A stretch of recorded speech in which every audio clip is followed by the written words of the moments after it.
नमस्कार। न्यूज के चौधरी में आप सबका स्वागत है। मैं वीरेंद्र चौधरी एक बार फिर से आपके सामने हाजिर हूं एक नए सवाल के साथ। सवाल यह है कि क्या बीजेपी दिल्ली में लोकसभा का 7 सीट जीतकर हैट्रिक बनाएगी? यानी दिल्ली में 7 सीट भारतीय जनता पार्टी लगातार तीसरी बार जीतेगी? बहुत बड़ा प्रश्न है। आइए इसी सवाल पर देखते हैं न्यूज के चौधरी। उत्तर यह है कि बीजेपी 7 सीट जीतकर फिर से हैट्रिक बनाएगी और इसके 5 कारण हैं। मैं आपको बताऊंगा एक एक करके कि वो कारण है क्या। सबसे पहले चुनावी आंकड़े क्या कहते हैं।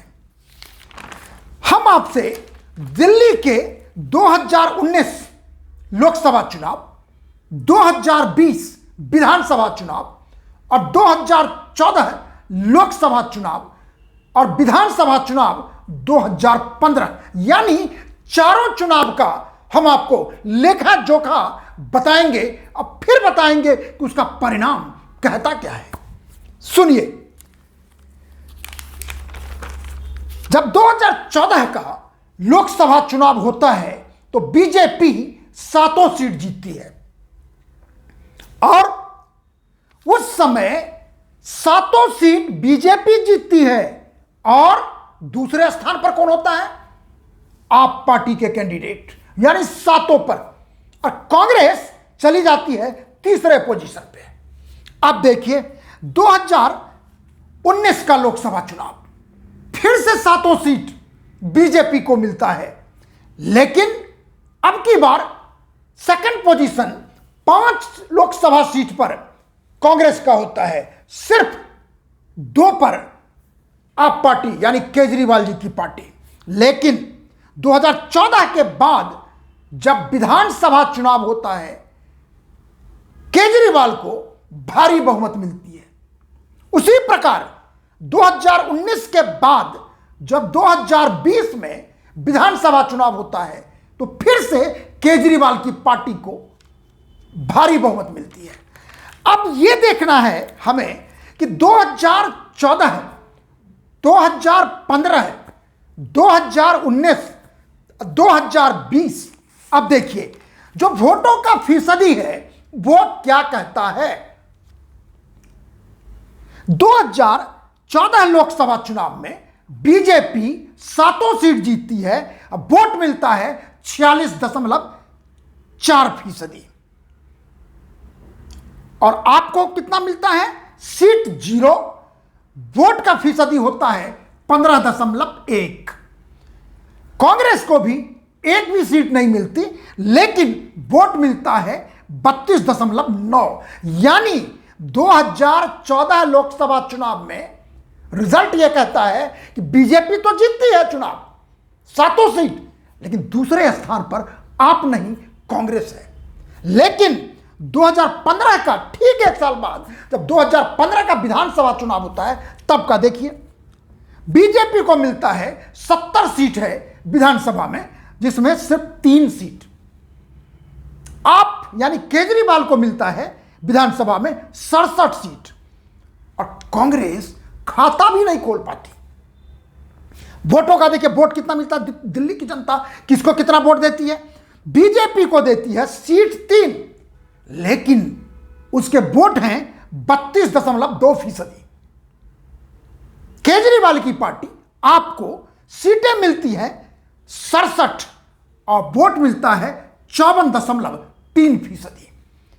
कांग्रेस अलार्म बेल, सीट 0 और वोट 10 से नीचे यानी 9.7%।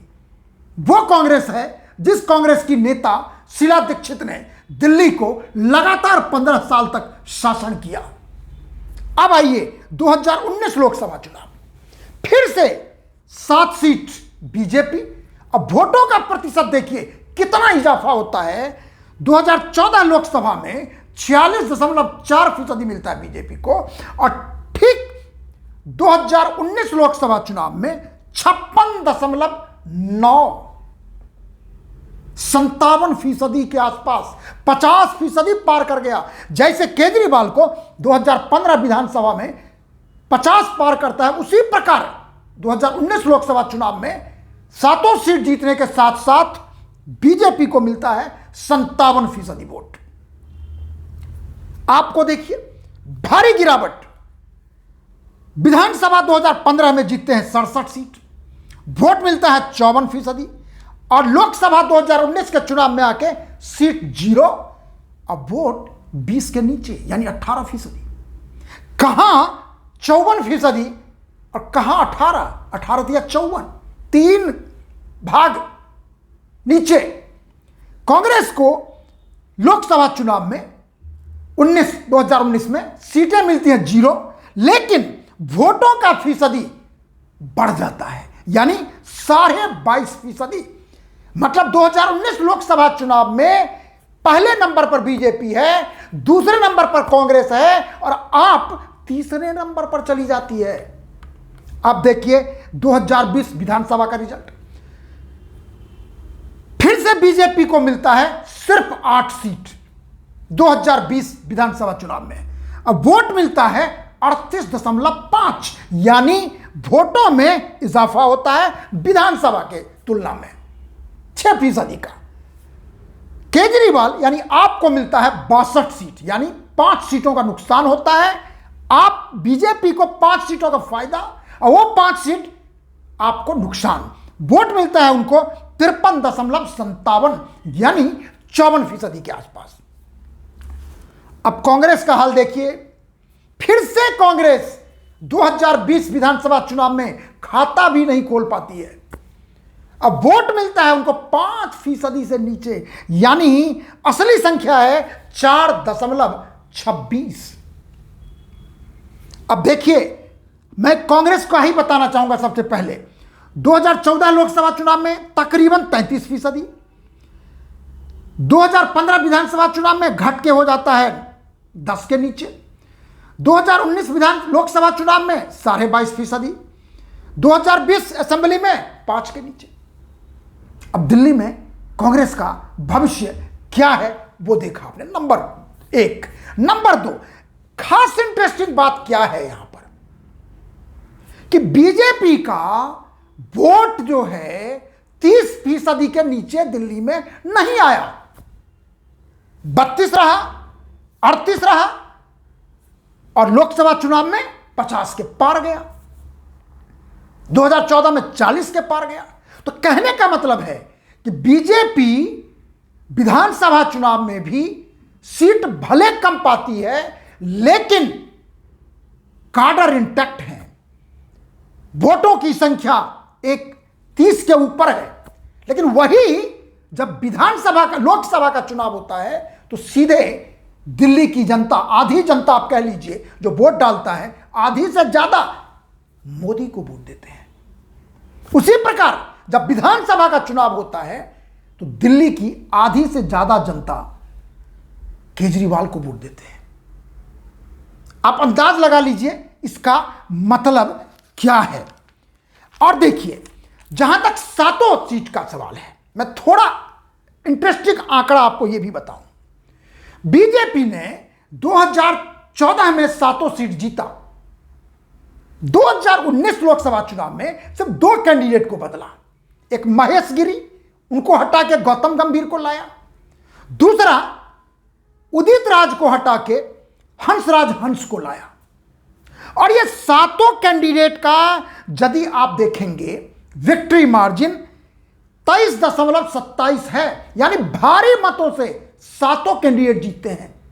सबसे कम विक्ट्री मार्जिन यदि देखा जाए तो वो डॉक्टर हर्षवर्धन का है जो चांदनी चौक से जीते, और सबसे ज्यादा यदि देखेंगे तो वेस्ट दिल्ली से परवेश वर्मा, साहेब सिंह वर्मा के पुत्र हैं, 40.13% का विक्ट्री मार्जिन होता है। लोग कह रहे हैं कि गौतम गंभीर के नाम पर थोड़े राय में अंतर है, लेकिन उनका भी यदि आप देखेंगे तो 31.11% विक्ट्री मार्जिन था। लेकिन गौतम गंभीर, हंसराज हंस को छोड़ के पांचों जो कैंडिडेट हैं 2014 में भी जीते थे, 2019 में भी जीते थे। ये यदि अब की बार भी उनको टिकट मिलता है और जीतते हैं तो बीजेपी का तो 7 सीट पर हैट्रिक होगा ही होगा, इन पांचों का भी हैट्रिक होगा। कौन होंगे हैट्रिक वाले? चांदनी चौक से हर्षवर्धन, नॉर्थ ईस्ट दिल्ली से मनोज तिवारी, न्यू दिल्ली से मीनाक्षी लेखी, नॉर्थ वेस्ट दिल्ली नहीं वेस्ट दिल्ली से प्रवेश वर्मा और साउथ दिल्ली से रमेश बिदूरी। अब सवाल है, आंकड़े तो साफ कह रहे हैं कि लोकसभा चुनाव में नरेंद्र मोदी का सिक्का चलेगा दिल्ली में, क्योंकि दोनों लोकसभा चुनाव में नरेंद्र मोदी के नाम पर 7 सीटें मिलती है और वो 7 सीट थोड़े मार्जिन से नहीं होता। अब देखिए ना, 2019 में इनको मिलता है लोकसभा में 56.9%, यानी 57%। तो 2014 का देखें तो 46.4। कायदे से तो एंटी इनकम्बेंसी होना चाहिए, घट जाना चाहिए। ये तो सीधे का सीधे 10% स्विंग है, वो भी रूलिंग पार्टी के फेवर में। तो कहने का मतलब है कि इसका कुल मिला के माने क्या है? पहला, हिस्टोरिकल डेटा कहता है कि फिर से बीजेपी यानी नरेंद्र मोदी दिल्ली में 7 सीट जीत के हैट्रिक बनाएंगे। नंबर 2, राम मंदिर का ऐसा मुद्दा है जो पूरे भारत के वोटिंग पैटर्न को प्रभावित करेगा, इसमें कोई संदेह नहीं है। तीसरा, डिवाइडेड अपोजिशन। हालांकि यहां भी मैं आपको बताऊं एक बात कि यदि कांग्रेस और आप मिल भी जाते हैं तो यदि आप 2014 का डेटा देखें तो सिर्फ उसमें वो 48% बनता है, जबकि बीजेपी जीती है 46% से। लेकिन 2019 में बीजेपी जीतती है 57% से, और यदि आप और कांग्रेस दोनों को जोड़ दें तो बनता कितना है? 40%। यानी दोनों का ज्वाइंट कैंडिडेट होता तो भी दिल्ली में 2019 के लोकसभा चुनाव में बुरी तरह से बीजेपी कांग्रेस के कैंडिडेट हारते, क्योंकि मार्जिन था लगभग 17% का। कैसे पाटेंगे उसको? तो इसलिए अब की बार आप और कांग्रेस साझा उम्मीदवार की प्रयास कर रहे हैं, लेकिन मुझे नहीं लगता कि ये इंडिया अलायंस सफल हो पाएंगे, इसलिए डिवाइडेड अपोजिशन। और चौथा, क्लेवर वोटर। दिल्ली की जनता बड़े सयाने हैं, बड़े चालाक हैं। ये आंकड़े जो मैंने आपको बताया, वो आंकड़े क्या कहता है? आंकड़ा कहता है देश के लिए मोदी, दिल्ली के लिए केजरीवाल। आप इससे इत्तेफाक रखें नहीं रखें, लेकिन दिल्ली के जो वोटर हैं 1.5 करोड़ वोटर, उनका यही है कहना कि भैया देश तो मोदी जी चलाएंगे और दिल्ली केजरीवाल चलाएंगे। 5वां पॉइंट, मतलब पहला इलेक्टोरल डेटा, दूसरा राम मंदिर, तीसरा क्लेवर वोटर, चौथा डिवाइडेड अपोजिशन, और एक सबसे बड़ा और 5वां फैक्टर है मोदी मैजिक। वो जो आपने 10% का फर्क देखा है, मोदी मैजिक वो मैजिक है कि 5 से लेकर 10% तक के वोट में स्विंग करता है, और वो क्रेडिट है और वो नरेंद्र मोदी का। क्योंकि जब से नरेंद्र मोदी 2014 से भारतीय राजनीति में, राष्ट्रीय राजनीति में उन्होंने पांव रखा है, तब से पूरे देश में जनता उनको भारी बहुमत देती आ रही है। इसलिए मेरा सवाल था कि क्या बीजेपी 7 सीट जीतकर दिल्ली में हैट्रिक बनाएगी? मेरा अनुमान है कि बीजेपी फिर से 7 सीट जीतकर हैट्रिक बनाएगी, लेकिन यह मेरा अनुमान है। परिणाम के लिए आपको इंतजार करना पड़ेगा चुनाव का और चुनाव के परिणाम का। आखिर में यदि आप मेरे कार्यक्रम को पसंद करते हैं, देखते हैं, इसे आप लाइक करिए, शेयर करिए। यदि कुछ कहना चाहते हैं तो कमेंट सेक्शन में जाके अपनी बात जरूर लिखिए। आखिर में आपसे निवेदन है, अनुरोध है कि मेरे YouTube चैनल को आप सब्सक्राइब कीजिए, जिससे मैं आपसे हमेशा अपनी बात साझा करता रहूं। बहुत बहुत धन्यवाद। नमस्कार।